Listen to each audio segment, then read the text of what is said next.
Assalamualaikum warahmatullahi wabarakatuh. Kami dari kelompok 1 atas nama Cindy Aulia Rahma, Intan Bardini Suryanda, Muhammad Ghazi Falih Arami, Muhammad Riamizat, dan Wita Dela Ayu Pradita akan menjelaskan tentang teks eksposisi yang terdiri atas pengertian, ciri-ciri, struktur, pola pengembangan, dan kaidah kebahasaan.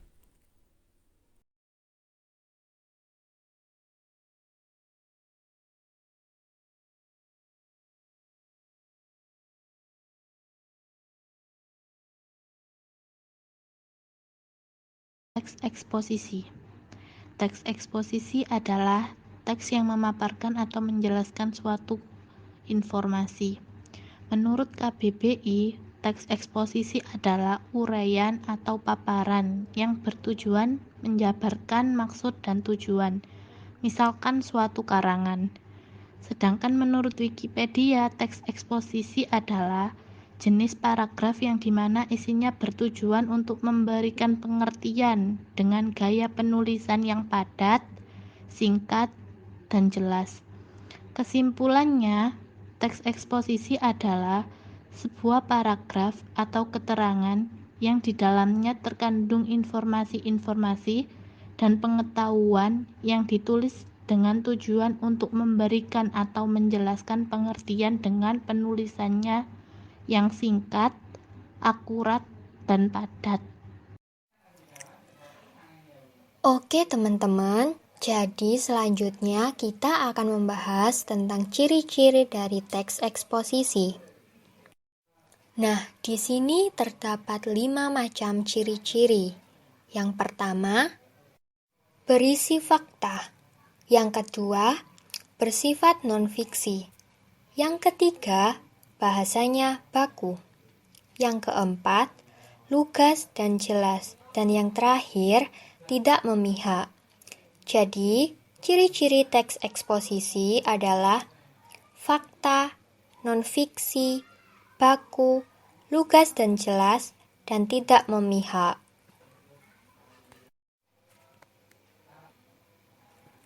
Setelah mengetahui ciri-ciri teks eksposisi, mari beralih kepada struktur teks eksposisi. Adapun struktur dari teks ini sendiri ada 3 bagian. Berikut pemaparannya. Yang pertama, tesis. Bagian pertama di dalam struktur teks jenis eksposisi adalah pernyataan. Disebut juga dengan istilah pendapat dan juga disebut sebagai tesis. Sesuai dengan namanya, pada bagian ini nantinya atau umumnya akan berisi pengenalan isu atau pendapat dari penulis. Namun, tidak hanya menyampaikan pendapat secara mentah atau asal-asalan. Penulis pada bagian pembuka teks ini juga akan memaparkan atau menghubungkannya dengan beberapa argumen lain. Sehingga sejak kalimat pembuka, pembaca akan disajikan mengenai beberapa data, argumen, dan pendapat. Yang kedua, argumentasi. Pada bagian ini, penulis akan mencoba menyampaikan sejumlah alasan yang memperkuat argumennya pada bagian pembuka atau pernyataan di atas. Sehingga pembaca bisa mengetahui hubungan dari apa yang disampaikan dengan fakta yang ada. Umumnya pada bagian ini pula, penulis akan mencoba meyakinkan pembaca bahwa argumen atau pendapat yang disampaikan adalah yang paling tepat atau paling logis. Sehingga di dalamnya akan terdapat sejumlah kalimat yang mendorong atau menolak suatu gagasan. Namun, jika penulis justru ingin mendukung suatu gagasan, maka isi kalimatnya akan mendorong pembaca ikut menyetujui gagasan yang dibahas tersebut. Yang terakhir, penegasan ulang pendapat. Masuk ke dalam bagian kesimpulan yang memaparkan kesimpulan dari seluruh materi atau topik yang dibahas. Pada bagian ini, penulis juga akan menegaskan kembali pendapatnya yang dipaparkan di bagian pembuka. Kemudian ada contoh teks eksposisi berdasarkan strukturnya. Berdasarkan tesis, berdasarkan argumen, dan berdasarkan penegasan ulang.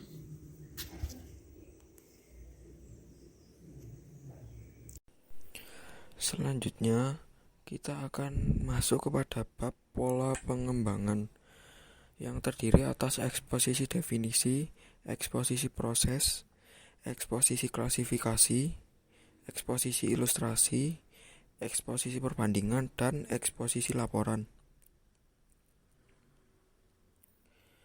Eksposisi definisi. Pola ini menjelaskan informasi tentang definisi suatu istilah. Contohnya seperti pada di bawah ini.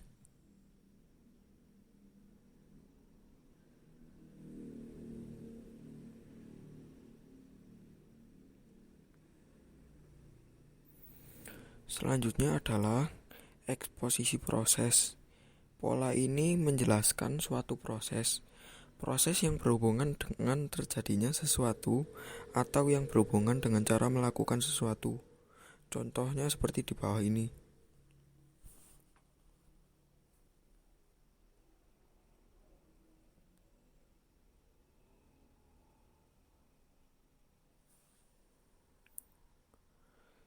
Selanjutnya adalah eksposisi klasifikasi. Pola ini menjelaskan pengklasifikasian sesuatu secara rinci. Contohnya seperti di bawah ini.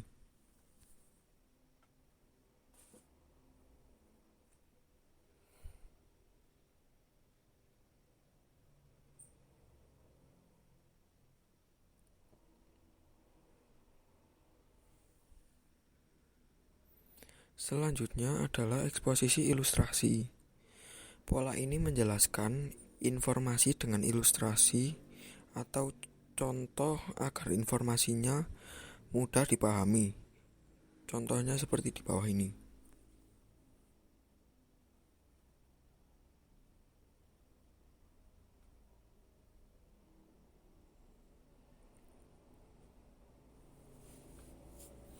Selanjutnya adalah eksposisi perbandingan. Pola ini menjelaskan perbedaan atau persamaan dua hal yang dibandingkan. Contohnya seperti pada di bawah ini.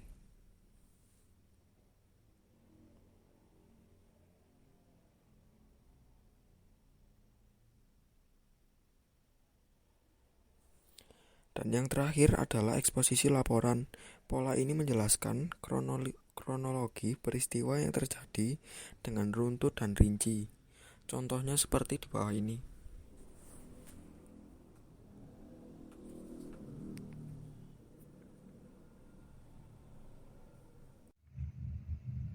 Masuk ke poin selanjutnya, yakni kaidah kebahasaan. Dalam teks eksposisi terdapat beberapa kaidah kebahasaan, yakni pronomina, adjektiva, adverbia, verba, dan nomina. Pertama, pronomina. Pronomina merupakan kata yang digunakan untuk menggantikan kata orang maupun benda. Kedua, adjektiva.